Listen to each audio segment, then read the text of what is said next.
കുതിച്ചുയർന്ന തേജസ്സോടെ ക്രീസിലവൻ വീണ്ടും തലയുയർത്തി. പച്ചപ്പുല്ലിന്റെ ക്യാൻവാസിൽ ബാറ്റുകൊണ്ട് കവിത തീർത്ത വീണ്ടും ഒരു വൈഭവ വിസ്മയം.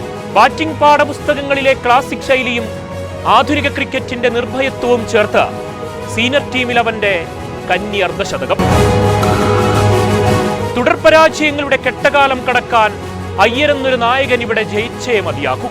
125-ൽ മായങ്കും പ്രിൻസും ചേർന്ന് സിംബാബ്വേയുടെ ഹരാരെ സ്റ്റേഡിയത്തിൽ അവരെ എറിഞ്ഞിട്ടു.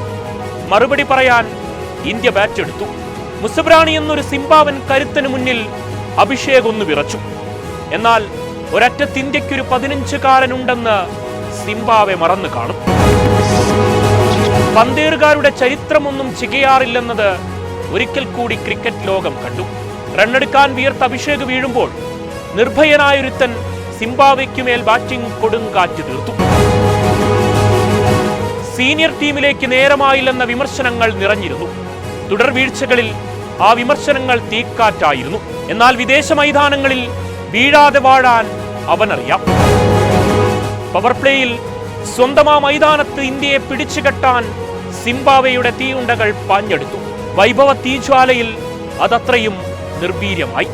ഇന്ത്യൻ മണ്ണിൽ നമ്മൾ ആസ്വദിച്ചതിന്റെ സിക്സർ തനിയാവർത്തനം ഒരിക്കൽ കൂടി കാണാം.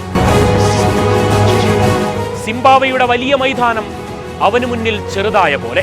അങ്ങനെ സീനിയർ ടീമിൽ അവന്റെ ആദ്യ അർദ്ധശതകം പിറന്നു. അതും 4 മനോഹര സിക്സറുകളും 4 ഫോറും. അക്ഷരാർത്ഥത്തിൽ സിംബാബ്വൻ വീര്യം വൈഭവിൽ തീർന്നു.